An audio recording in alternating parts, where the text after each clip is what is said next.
मधुबनी के रुद्रपुर थाना के डुमरियाही में वन विभाग की टीम पर जानलेवा हमला किया गया, जिसमें विभाग के 3 कर्मी घायल हो गए। विभाग की टीम डुमरियाही में आराम मशीन की जांच करने के लिए पहुंची थी, तब कर्मियों पर हमला किया गया। पुलिस ने मामले में 2 हमलावरों को गिरफ्तार कर लिया है।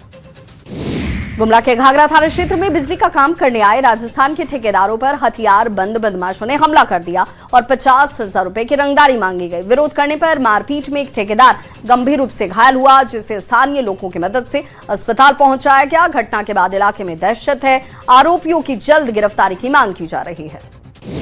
नालंदा के रहुई थाना क्षेत्र के उत्तरनामा गांव स्थित बागीचे में एक युवक का शव संदिग्ध हालत में मिला। मृतक की पहचान 32 वर्षीय दिलीप कुमार के तौर पर हुई। दिलीप कुमार शुक्रवार की रात घर से निकले थे, लेकिन देर रात तक वापस नहीं लौटे। सुबह गांव के बागीचे में उनका शव मिला और इलाके में सनसनी मच गई। जामताड़ा के नाला थाना क्षेत्र में शिवरात्रि मेला घूमने गई एक युवती सुनसान रास्ते में बेहोश मिली। गैंगरेप की कोशिश की आशंका जाहिर करते हुए परिजनों ने एफआईआर दर्ज करवाई है। पुलिस ने युवती को सीएससी में भर्ती करवाया है। मुजफ्फरपुर के बरूराज थाना क्षेत्र में गांव में 15 वर्षीय नाबालिग लड़की के साथ दुष्कर्म का मामला सामने आया। हालांकि पुलिस ने आरोपी युवक हरिचंद्र शाह को मौके से गिरफ्तार कर लिया है। एसडीपीओ ने कहा कि पुलिस ने आरोपी को गिरफ्तार कर जेल भेजा है। पलामू के मिडनी राय मेडिकल कॉलेज अस्पताल में मरीज को एक्सपायरी एनएस पानी चढ़ाने के बाद मरीज के परिजनों ने हंगामा कर दिया। सड़क दुर्घटना के बाद मरीज को अस्पताल लाया गया था। भर्ती मरीज को 1 जनवरी 2026 को एक्सपायर हो चुका एनएस चढ़ाया गया, जिससे मरीज की तबीयत बिगड़ गई। बोकारो में 5 हाथियों का झुंड पहुंचा, जिसे देर रात वन विभाग ने थर्मल स्कैनर से ट्रैक किया, जिसमें लाल रंग में 5 हाथी दिखाई दिए। अधिकारियों के अनुसार झुंड में एक मादा हथनी अधिक आक्रामक है। ये बलथरवा की ओर बढ़ रहा है। हजारीबाग के चुरचू प्रखंड क्षेत्र में लोग हाथियों के हमले से पहले ही दहशत में नजर आते हैं। अब इसी बीच आपातकालीन स्वास्थ्य सेवा की लापरवाही भी सामने आ गई। सरकारी 108 एम्बुलेंस पिछले कई दिनों से चुरचू मुख्यालय में खराब पड़ी है और लोगों का ये कहना है कि ऐसे संकट के समय में एम्बुलेंस सेवा ठप रहना गंभीर लापरवाही है। सिवान में मैट्रिक परीक्षा के पहले दिन गोरखपुर प्रसाद प्राइवेट आईटीआई परीक्षा केंद्र से वीडियो वायरल होने के मामले में न्यूज 18 की खबर के बाद बड़ा असर हुआ। केंद्र अधीक्षक के बयान पर दरौंदा थाने में कॉलेज स्टाफ के खिलाफ एफआईआर दर्ज की गई। पूर्णिया के बड़हरा कोठी अंचल के अंचलाधिकारी मोहन कुमार की गाड़ी अनियंत्रित होकर दुर्घटनाग्रस्त हो गई, जिसमें अंचलाधिकारी सहित कुल 5 लोग घायल हुए। अंचलाधिकारी एक शादी समारोह से लौट रहे थे। छपरा में चोरों ने एटीएम से 25 लाख रुपए के कैश की चोरी कर ली। गिरोह हाल के दिनों में आधा दर्जन एटीएम चोरी की घटनाओं को अंजाम दे चुका है। घटना के बाद डीआईजी ने दावा किया कि जल्द ही गिरोह को पकड़ा जाएगा और पैसे की बरामदगी भी होगी। रांची के बरियातू थाना क्षेत्र के इदलहातू टीओपी इलाके में एक महिला और युवक के साथ लोगों ने मारपीट की। जानकारी मिलने के बाद पुलिस ने भीड़ से महिला और एक शख्स को बचाया। लोग और परिजनों की माने तो महिला और पुरुष बच्चे की चोरी कर रहे थे। इस मामले की फिलहाल पुलिस की तरफ से जांच जारी है। मोतिहारी में अंतर्राज्यीय बाइक चोर गिरोह का सरगना और साइबर ठग आदर्श कुमार को पुलिस ने गिरफ्तार कर लिया। आरोपी पर अलग अलग जिले में कई चोरी के कांड दर्ज हैं। गिरफ्तार व्यक्ति शिवहर जिले का रहने वाला बताया जाता है। झारखंड के गैंगस्टर अपने आतंक की दहशत कायम करने के लिए अपनी परिवार की महिलाओं का भी साथ ले रहे हैं। गैंगस्टर राहुल सिंह ने अपनी करीबी महिलाओं का इस्तेमाल गैंग को ऑपरेट करने की जानकारी लेकर सामने आया और सभी इसे देखकर सन्न रह गए। राहुल सिंह की प्रेमिका की मां रांची में न सिर्फ गैंग का संचालन कर रही हैं, बल्कि आपराधिक घटनाओं को अंजाम देने के लिए अपराधियों तक हथियार भी पहुंचा रही हैं।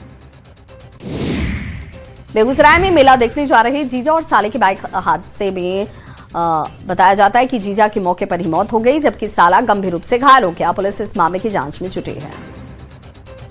बांका के अमरपुर नगर पंचायत संख्या 5 स्थित एक घर में आग लगने से बड़ा नुकसान हुआ। आग लगने की घटना में नकदी समेत करीब 1.25 लाख रुपए मूल्य के सामान जलकर राख हो गए। औरंगाबाद के दाऊदनगर थाना क्षेत्र के वार्ड संख्या 7 में ऑटो के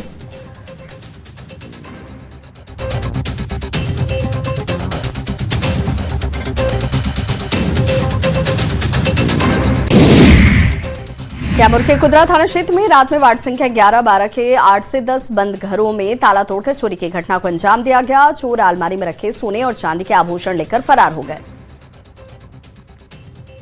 जमशेदपुर में टाटानगर रेलवे स्टेशन के पुनर्विकास और विस्तारीकरण के प्रयास शुरू हो गए हैं। प्रशासनिक कदम उठाए जा रहे हैं। स्टेशन से सटे कीताडी और गोल पहाड़ी क्षेत्र में रेलवे भूमि पर बने अतिक्रमण को हटाने के लिए विशेष अभियान चलाया जा रहा है।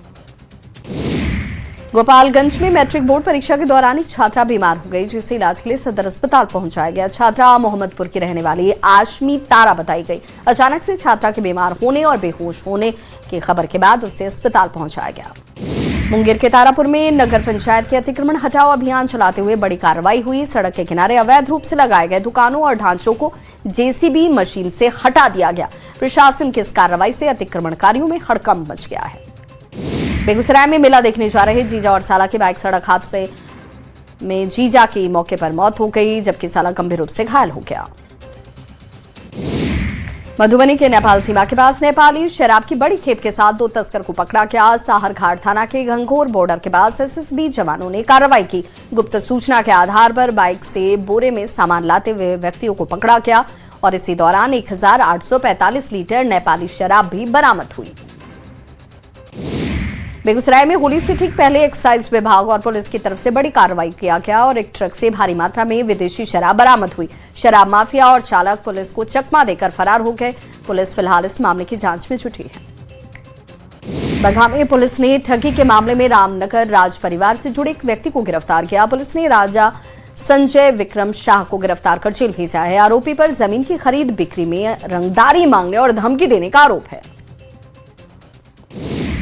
पटना सिटी के आलमगंज थाना क्षेत्र में अतिक्रमण हटाओ अभियान चलाया गया और इस मौके पर अनुमंडल प्रशासन की टीम और नगर निगम प्रशासन की टीम द्वारा गायघाट से लेकर महात्मा गांधी सेतु बैरियर तक अतिक्रमण हटाओ अभियान चलाए गए।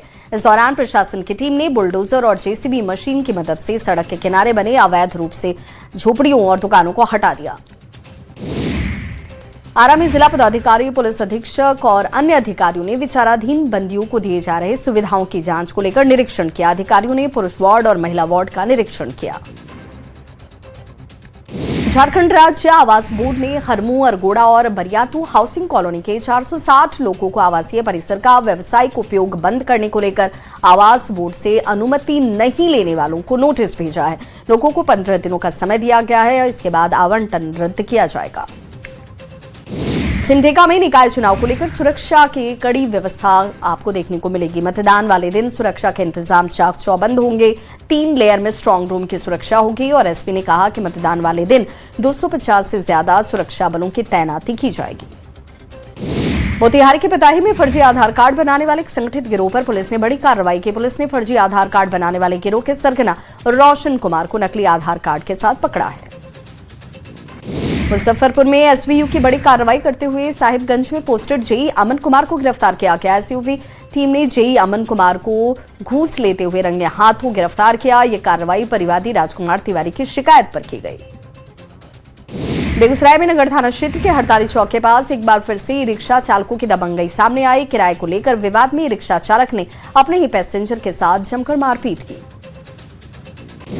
सिमडेगा जिले के बानो प्रखंड में मांझी टोले में पेयजल संकट गहराता जा रहा है, जिससे बीमारियों का खतरा भी मंडरा रहा है। गांव में लगा जल मीनार पिछले कई दिनों से खराब पड़ा है और यही वजह है कि ग्रामीणों के सामने नदी का पानी पीने की मजबूरी है। चाईबासा में नगर निकाय चुनाव को लेकर बीजेपी के पूर्व मुख्यमंत्री मधु कोड़ा और दूसरे नेता पार्टी समर्थित उम्मीदवार के पक्ष में चुनाव प्रचार में जोर शोर से जुटे हुए। मधु कोड़ा के साथ बीजेपी प्रवक्ता जेपी तुबित ने बीजेपी समर्थित उम्मीदवार रमेश खिरवाल का घोषणा पत्र जारी किया। बिहार के नक्सली दयानंद मालाकार के एनकाउंटर का मुद्दा विधान परिषद में भी उठा। आरजेडी एमएलसी शशि सिंह ने कहा कि आरजेडी की जांच टीम इस पूरे मामले की पड़ताल करती नजर आई थी, जिसमें ये सामने आया कि पुलिस ने उसका एनकाउंटर नहीं बल्कि हत्या की, जिस पर गृह मंत्री सम्राट चौधरी ने जवाब दिया और कहा कि पुलिस के रिकॉर्ड में दयानंद मालाकार एक हार्डकोर नक्सली था। सदन में निर्दलीय एमएलसी बंशीधर ब्रजवासी ने कार्यक्रम में कानफाड़ू डीजे की आवाज से लोगों को हो रही परेशानी का मुद्दा उठाया, जिसे लेकर सरकार ने बड़ा फैसला किया। 15 दिनों के भीतर ऐसे अवैध डीजे बनाने वालों और बजाने वालों पर कड़ी कार्रवाई की जाएगी। बिहार विधान परिषद की कार्यवाही शुरू होने से ठीक पहले विपक्ष ने जमकर हंगामा किया। नेता प्रतिपक्ष राबड़ी देवी के नेतृत्व में आरजेडी के सभी नेता हाथों में बैनर पोस्टर लेकर नारेबाजी करते दिखे। मैट्रिक परीक्षा में देर होने की वजह से छात्रा की आत्महत्या किए जाने के मामले पर विरोध जाहिर किया गया। मुख्यमंत्री नीतीश कुमार की बांका में संभावित यात्रा को लेकर जिला प्रशासन तैयारियों में जुट गया है। पिछले दौरे और चुनावी सभा के दौरान कटोरिया के लिए कई सौगातें दी गई थी और कुछ योजनाएं पूरी हो चुकी हैं, कुछ योजनाओं का काम जारी है। झारखंड विधानसभा सत्र के दूसरे दिन की कार्यवाही शुरू होने से पहले ही सदन के बाहर हाथियों का मुद्दा गर्माता नजर आया। सदन के बाहर विधायक हाथ में पोस्टर लेकर नजर आए, जिसमें हाथियों द्वारा मारे गए लोगों को न्याय दिलाने और हाथियों के मुद्दे को सदन में उठाने की मांग की गई। झारखंड विधानसभा के बजट सत्र के दूसरे दिन सत्ता पक्ष और विपक्ष ने राज्यपाल के अभिभाषण का जिक्र किया। जेएलकेएम विधायक ने कहा कि राज्यपाल के अभिभाषण में वही जिक्र किया गया जो सरकार ने लिख कर दिया। झारखंड विधानसभा बजट सत्र के दूसरे दिन शून्यकाल हुआ, जिसमें विधायक प्रदीप यादव ने जेपीएससी सिविल परीक्षा का मुद्दा उठाया। उन्होंने कहा कि जेपीएससी परीक्षा को लेकर मैंने सदन में अपनी बात रखी है। कुछ लोग हाईकोर्ट गए, उन्हें परीक्षा में शामिल होने की अनुमति मिली। गिरिडीह के केंद्रीय मंत्री अन्नपूर्णा देवी ने नगर निकाय चुनाव को लेकर कार्यक्रम को संबोधित किया और इस दौरान उन्होंने निकाय चुनाव को लेकर राज्य सरकार पर हमला बोला। उन्होंने कहा कि यदि हाईकोर्ट का आदेश नहीं आता और बीजेपी इस मुद्दे पर मजबूती से खड़ी नहीं रहती तो चुनाव संभव ही नहीं हो पाता। धनबाद में बीजेपी के राष्ट्रीय महामंत्री अरुण सिंह, राष्ट्रीय मंत्री ऋतुराज नाथ, धनबाद सांसद, विधायक सहित पार्टी के कार्यकर्ता मेयर प्रत्याशी संजीव कुमार की पदयात्रा में शामिल हुए और घर घर जाकर अपने प्रत्याशी को वोट देने की अपील की गई। नगर निकाय चुनाव को लेकर बोकारो के चास नगर निगम में पुलिस प्रशासन अलर्ट दिखी। प्रशासन ने चैंबर ऑफ कॉमर्स और ट्रांसपोर्ट एसोसिएशन से सहयोग की अपेक्षा करने को लेकर बैठक आयोजित की। बोकारो के चास नगर निगम चुनाव को लेकर मेयर पद पर उम्मीदवार उमेश ठाकुर के पक्ष में जेएमएम जिला कमेटी की तरफ से सड़क पर उतरकर अपने समर्थित प्रत्याशी के पक्ष में वोट देने की अपील की गई। उमेश ठाकुर ने कहा कि हमें जनता मौका देगी तो हम अगले 5 साल में नगर निगम को बेमिसाल बनाकर दिखाएंगे। जमशेदपुर के मानगो, चाकुलिया और जुगसलाई नगर निकाय चुनाव में एनडीए समर्थित प्रत्याशी के लिए बीजेपी प्रदेश अध्यक्ष आदित्य साहू ने प्रचार किया। उन्होंने कहा कि जिला प्रशासन सरकार की कठपुतली चुनाव में ना बने, नहीं तो वे अधिकारियों को न्यायालय तक बीजेपी घसीटेगी। जमशेदपुर के मानगो में पहली बार हो रहे चुनाव को लेकर कांग्रेस समर्थित मेयर प्रत्याशी सुधा गुप्ता लगातार अपने समर्थकों के साथ क्षेत्र में घर घर जाकर चुनाव प्रचार कर रही हैं और अपने लिए लोगों से वोट करने की अपील कर रही हैं। बोकारो के नगर निगम क्षेत्र की बात करें तो चास में समाजसेवी गोपाल मुरार का चुनाव लड़ रहे हैं और मारवाड़ी समाज ने कार्यक्रम कर रहे उन्हें समर्थन देने की घोषणा की है। चास के मारवाड़ी धर्मशाला में कार्यक्रम आयोजित कर समाज ने इन्हें अपना समर्थन देने की घोषणा की। रामगढ़ नगर निकाय चुनाव में अध्यक्ष पद की उम्मीदवार प्रिया कुमारी के समर्थन में बीजेपी प्रदेश स्तरीय नेता प्रचार में जुटे हुए। नेता प्रतिपक्ष बाबूलाल मरांडी, बीजेपी प्रदेश अध्यक्ष आदित्य प्रसाद साहू, सांसद मनीष जायसवाल, बड़का गांव के विधायक रोशन लाल चौधरी भी अभियान में नजर आए। धनबाद में निकाय चुनाव को लेकर राजनीतिक पार्टियों के समर्थित प्रत्याशियों के लिए मंत्री और बड़े नेता चुनाव प्रचार करते दिखे। स्वतंत्र रूप से चुनाव लड़ रहे प्रत्याशी के परिवार वाले चुनाव प्रचार में लगे हुए हैं। नगर निगम धनबाद चुनाव को लेकर जेएमएम, कांग्रेस और आरजेडी ने अपने अपने समर्थित उम्मीदवारों को चुनावी मैदान में उतारा है। राज्य स्तर पर 7 होने के बावजूद नगर निकाय चुनाव में तीनों दल अलग अलग रणनीति के साथ चुनावी मैदान में उतरे हैं। रामगढ़ में नगर निकाय चुनाव को लेकर वार्ड संख्या 26 का बाजार भी चुनावी मुद्दा बना हुआ है। यहाँ की बदहाल सड़क और साफ सफाई के मुद्दे पर लोग एक बार फिर से मतदान करेंगे। यहाँ के व्यापारियों ने कहा कि लोग ट्रेड लाइसेंस की फीस जमा करते हैं, लेकिन यहाँ पर बुनियादी सुविधाएं भी उपलब्ध नहीं। गिरिडीह नगर निगम चुनाव को लेकर बीजेपी ने प्रेस कॉन्फ्रेंस का आयोजन किया। आयोजन में पूर्व प्रदेश अध्यक्ष रविंद्र राय, पूर्व मंत्री राज पालीवार और बीजेपी जिला महानगर अध्यक्ष रंजीत राय समेत कई नेता मौजूद रहे। चास नगर निगम चुनाव में कांग्रेस पार्टी ने जमील अख्तर को मेयर प्रत्याशी चुना है। कांग्रेस के पूर्व प्रदेश अध्यक्ष राजेश ठाकुर और अल्पसंख्यक विभाग के अध्यक्ष मंजूर अंसारी ने प्रत्याशी जमील अख्तर के साथ मिलकर संकल्प पत्र जनता के लिए जारी किया। बीजेपी प्रदेश अध्यक्ष अशोक बड़ाइक आज अपने 3 दिन के प्रवास पर सिमडेगा पहुंचे। उन्होंने प्रेस वार्ता कर निकाय चुनाव को लेकर राज्य सरकार को आड़े हाथों लिया। झारखंड के तापमान में इजाफा देखने को मिल रहा है। राजधानी समेत कई जिलों का तापमान 30 डिग्री के पार पहुंच चुके हैं। मौसम विभाग के मुताबिक देश के पश्चिमोत्तर भाग से आने वाले पश्चिमी विक्षोभ का प्रभाव कम हो रहा है। इससे यहां आने वाले 3 दिनों में न्यूनतम तापमान 3 से 4 दिन में बढ़ सकता है। जमशेदपुर राष्ट्रीय बागवानी मिशन के तहत 40 किसानों का एक जत्था आज उच्च कोटि के प्रशिक्षण के लिए नोएडा रवाना किया गया। ये सभी किसान हॉर्टिकल्चर सोसाइटी ऑफ नोएडा में 5 दिनों का एक्सपोजर टूर करेंगे।